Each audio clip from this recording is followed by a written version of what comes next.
matinale Tocsin, 7h30, 9h30, à la volée. Et à la volée aujourd'hui, je suis très heureuse de recevoir Karl Zéro. Bonjour Karl Zéro. Bonjour Clémence, c'est toujours un plaisir de venir vous voir. Nous aussi, un grand plaisir de vous recevoir et surtout qu'à chaque fois que vous venez, vous revenez avec un nouveau numéro de l'envers des affaires. Cette fois-ci, c'est pour juin-août 2024 avec une énorme interview exclusive, celle de Marc Dutroux. Que vous avez réussi à interviewer. On va en reparler évidemment, c'est tout le sujet de cette interview. Je précise aussi que vous êtes fondateur de cette plateforme Karl Zéro TV, qu'on peut vous retrouver aussi, et on peut retrouver beaucoup d'interviews et de films intéressants sur cette plateforme. Alors donc, vous présentez l'envers des affaires numéro 12. Avec cette exclusivité, et ça nous permet de revenir sur ce dossier qui est l'une de vos spécialités désormais, de la pédocriminalité. Vous avez décidé d'interviewer Marc Dutroux. D'abord, c'est rare, non en fait, il avait déjà été interviewé, Marc Dutroux?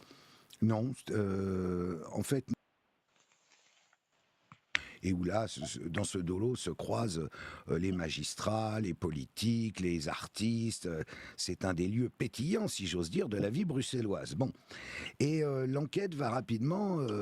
Le juge Conrad va dire, tiens, on va demander aux Belges s'ils ont croisé Dutroux quelque part ou Nioul, et il lance un appel, et on appelle ça l'affaire des témoins X. Oui. Et donc vont se manifester toutes sortes de personnes des quatre coins de la Belgique qui arrivent et qui disent, ah oui, moi il m'est arrivé ci, il m'est arrivé ça, moi j'ai vu Dutroux, moi j'ai vu Nioul. Bon. Et puis il raconte plein d'autres choses, ces témoins X, c'est-à-dire qu'il commence à citer des gens du gratin, du Gotha belge.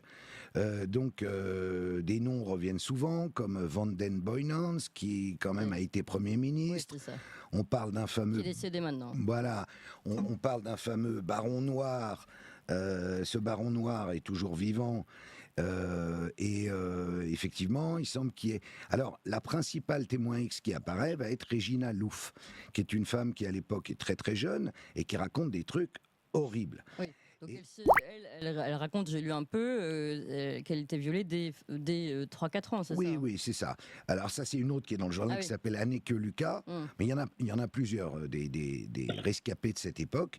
Et là, vu les noms qui sortent, et d'autant que la royauté également belge est touchée dans le récit des témoins X.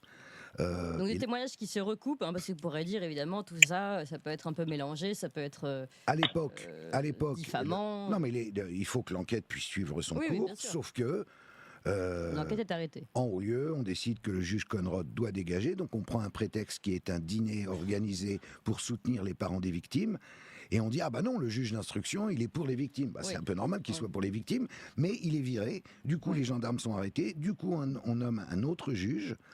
En réaction, les Belges descendent dans la